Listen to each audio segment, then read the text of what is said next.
नमस्कार, सुस्वागतम, वेलकम, अभिनंदन। मैं हूं डॉक्टर वायरा की आप लोगों का स्वागत अभिनंदन करती हूं। मास्क जिंदगी का एक अहम हिस्सा हो गया है। चलिए, आज की कहानी बहुत बहुत रोमांचक है। आज की कहानी बहुत अच्छी सीख देने वाली है। आज की कहानी उन सब के लिए जिन्होंने ज्योतिष में बहुत सारे उपाय किए हैं। आज की कहानी उन सब के लिए है जो ईश्वर से नाराज हैं। आज की कहानी सुनकर आपको लगेगा जैसे आप अपनी ही कहानी सुन रहे हैं, या शायद एक बार ये भी कर देख लेना चाहिए। बहुत समय की बात है, एक किसान और उसकी पत्नी थी। दोनों बहुत मेहनत किया करते थे, खेतों में जाया करते थे और जाकर हल जोता करते थे और उतना ही कमाते थे जिससे उनका पेट भरता था। किसान बहुत मेहनती था, मेहनत करने में कोई कमी नहीं थी। उसके पास 2 गायें थीं, उन गायों से सारा काम किया करता था वो। लेकिन जब घर पर उसकी पत्नी होती थी और पति को इतनी मेहनत करते हुए देखती थी कि उतना ही कमाते हैं, खेती से उतना ही हो पाता है कि जितना हमारा रोजमर्रा की जरूरतें पूरी होती है, पेट भर जाता है।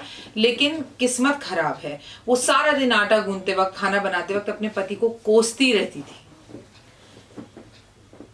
उसके पति से उसको कोई प्रॉब्लम नहीं थी क्योंकि वो तो मेहनत कर ही रहा था और वो देख रही थी। उसको प्रॉब्लम थी कि वो हमेशा एक ही बात कहती थी, राम जाने ये भगवान है भी कि नहीं है, भगवान कहाँ बैठा हुआ है, पता नहीं क्यों हमारी किस्मत खराब है, पता नहीं क्यों हमारा काम नहीं चलता, पता नहीं हम कौन से कर्मों की सजा भोग रहे हैं, पता नहीं कौन से जीवन में हमने बुरे कर्म करे हैं। इस तरह की सारी बातें वो सारा दिन बोलती रहा करती थी। इधर किसान खेतों के अंदर बहुत मेहनत करने के बाद जब थक कर बैठता था खाना खाने, तो आसमान की तरफ देखकर अक्सर ये बोला करता था कि हे ईश्वर, हे प्रभु, हे परमपिता परमात्मा, हे नाथ, ऐसा कौन सा काम कर दिया मैंने और मेरी पत्नी ने कि इतनी मेहनत के बावजूद भी हमें जीवन में सुख नहीं मिल रहा। औलाद उनके पास नहीं थी, जमीन जायदाद उनके पास नहीं थी, कहने को एक खेत था और 2 गायें थी। सारा दिन उनका काम भगवान को कोसना कि हमने कौन से जन्म में ऐसे बुरे कर्म किए, हमने कौन से जन्म में ऐसे बुरे कर्म किए कि हमारा कोई काम नहीं हो रहा। मतलब ईश्वर की भक्ति या उसका नाम लेने की जगह पर वो खुद को और ईश्वर को सारा दिन कोसते ही रहते थे। करते करते समय बीत गया। एक दिन ईश्वर ने सोचा कि इनको सही पाथ दिखाना बहुत जरूरी है, क्योंकि मेहनत में तो कोई कमी नहीं है। उन्होंने क्या किया, वो एक साधु का रूप भगवान लेकर पहुंचे पति के पास। वो खेतों में हल जोत रहा था। भगवान ने कहा, सुनो मेरी बात को ध्यान से, तुम्हें कुछ नहीं करना है, सिर्फ एक इतना सा काम करना है कि तुम्हारे पास जो 2 गायें हैं उन्हें बेच दो और बेच के घर में खूब सारा अनाज लेकर आओ और उस अनाज से घर में बैठकर खाना खाओ, तुम्हारी किस्मत बदल जाएगी। इधर ये व्यक्ति कहता है, स्तंभ रह गया, डर गया, घबरा गया। उसने बोला, अरे गाय ही तो मेरा सहारा है, अगर मैं इन दोनों को गायों को बेच दूंगा तो हल कैसे चलाऊंगा, हल नहीं चलाऊंगा तो मेरी जमीन उपजेगी कैसे, खेती कैसे होगी, फिर उसे बेचकर मैं अपनी पत्नी और अपना भोजन कैसे पूरा करूंगा। वो साधु की तरफ मतलब विस्मयी नजरों से, आश्चर्य भरी नजरों से, मतलब किम कर्तव्य मूड, ऐसे क्या करूं क्या ना करूं उसे देखने लग गया। भगवान है, साधु के रूप में हंसने लग गए। बोले कि देखो ऐसा है, जैसा मैं कहता हूं तुम वैसा करोगे तो तुम्हारी किस्मत चमक जाएगी, तुम कर कर देखो, और अगर नहीं चमकी तो तुम्हारी गाय खरीद कर तुम्हें मैं दूंगा, तुम्हें जो भी नुकसान होगा उसकी जिम्मेदारी मैं लूंगा। अब जो है थोड़ी सी हिम्मत आ गई। वो कहते हैं ना, डूबते को तिनके का ही सहारा बहुत। अगर अपना दोस्त बुरे वक्त में आकर इतना भी कह देता है ना कि ये दोस्त तू घबरा मत, मैं तेरे साथ हूँ, करना तो उसने क्या ही होता है, बट लेकिन वो ऐसा कह देता है तो थोड़ी सी हिम्मत बन जाती है। अब जो है किसान की भी हिम्मत बढ़ी। लेकिन पत्नियों का आपको पता है, जब वो घर गया उसने अपनी पत्नी को ये सारी बात बताई तो पत्नी ने ये करने के लिए साफ मना कर दिया और बोला, तुम्हारे दिमाग में तो पत्थर पड़े ही हैं, ऊपर वाला तो पत्थर मार ही रहा है हमें, अब यही करना बाकी रह गया था कि तुम जाकर अपनी गाय बेच दोगे तो हम रोज खाएंगे कैसे। अब पति पे बहुत गुस्सा किया, लेकिन पति पति था और कई बार ना पत्नी की हर बात भी नहीं माननी चाहिए। अब जैसे राम जी ने सीता जी की बात मान ली और हिरण के लिए चल दिए, ठीक है। अब यहाँ पे द्रौपदी ने पांडवों को कह दिया कि मैं अपने बाल कभी नहीं बांधूंगी जब तक मैं जो है खून के रक्त से अपने बालों को नहीं धोऊंगी, जब तक तुम मेरे अपमान का बदला जब तक नहीं लोगे। तो हर बात पत्नी की भी मान लो तो रामायण भी हो जाती है, हर बात पत्नी की मान लो तो महाभारत भी हो जाती है, हर बात पत्नी की ना भी मानो तो वो भी गलत है। लेकिन कई बार अपने विवेक से पुरुष को खुद भी अपने फैसले लेने चाहिए। बलहार उस व्यक्ति ने गाय बेच दी, खूब सारा अनाज घर में लाया और उस साधु ने कहा, इससे भोजन बनाओ। भोजन बनाया और बोला, इसके पैकेट बनाओ और सड़क पर आते जाते जो भूखे लोग हैं उनकी मदद करो, उन्हें ये खाना बांट दो।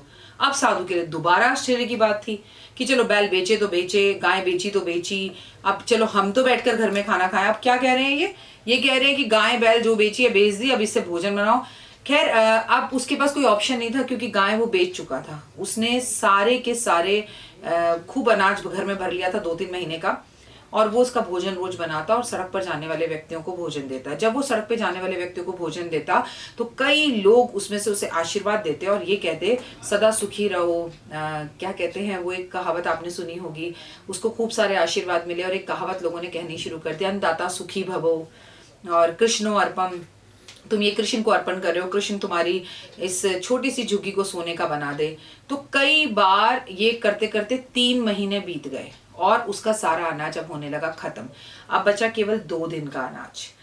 2 दिन के अनाज में वो बड़ा परेशान हुआ और वो साधु की तरफ ना बहुत आश्चर्य भरी नजरों से देखने लगा कि मतलब मेरा सारा अनाज भी खत्म हो गया, पैसा मेरे पास कुछ नहीं आया, इन दुआओं का मैं क्या करूंगा। लेकिन इन 2 महीने में जब वो खाना बांट रहा था, सबसे अच्छी बात ये हुई कि उसकी पत्नी और वो खाना बनाने में इतने व्यस्त थे कि उन्होंने भगवान को कोसना बंद कर दिया था।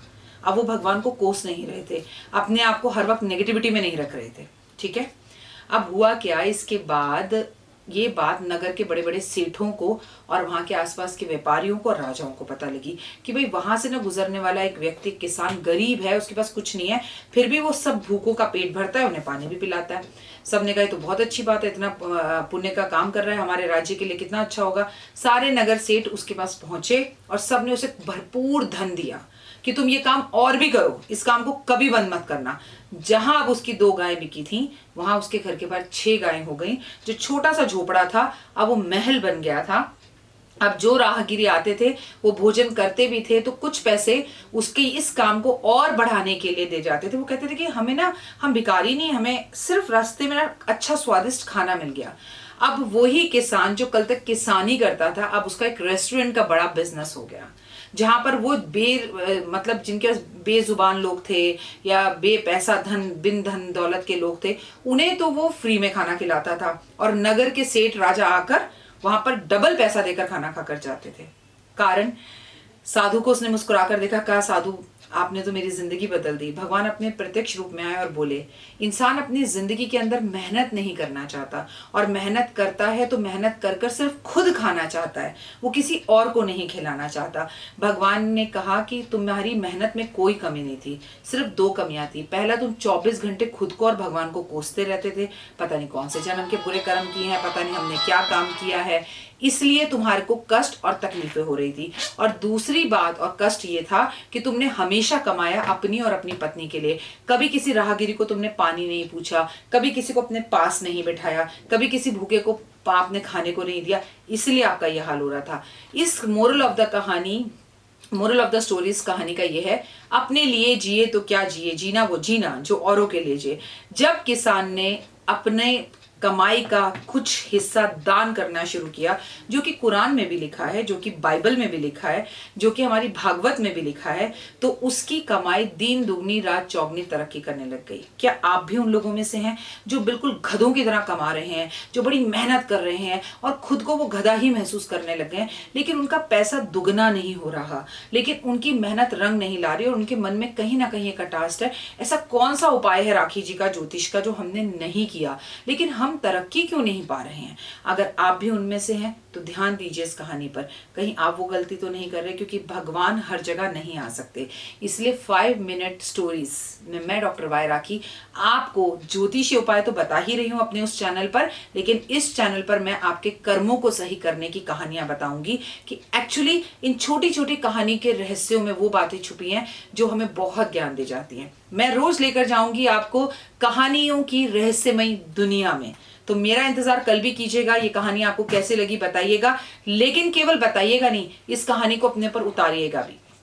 मान लीजिए आपकी कमाई 5,000 रुपये महीना है, तो मैं आपसे कभी नहीं कहूंगी आप 500 रुपये दान करो, लेकिन आप 5 रुपये तो दान कर सकते हैं। किसी जरूरतमंद व्यक्ति को पानी तो पिला सकते हैं, अपना भोजन किसी के साथ शेयर तो कर सकते हैं, अपने पुराने कपड़े किसी को दान तो कर सकते हैं, अपने घर में पड़ी हुई ऐसी चीजें जो अब आपके काम की नहीं है वो किसी को दे सकते हैं, दोस्तों के साथ मुस्कुराकर 2 मिनट बैठ सकते हैं, क्योंकि धन बढ़ता है धन को देने से, क्योंकि धन ही धन को खींचता है। अगर धन ही धन को खींचता है, आपने मेरी ये वीडियो नहीं देखी अभी तक, तो यकीनन आपके पास पैसा नहीं आएगा, क्योंकि उसमें कोई ज्योतिषीय उपाय नहीं है। आप जाकर देखिए उस वीडियो को, धन ही धन को खींचता है। आपको यकीन मानिए वो मेरी वीडियो अब तक की सबसे बेस्ट वीडियो लगेगी।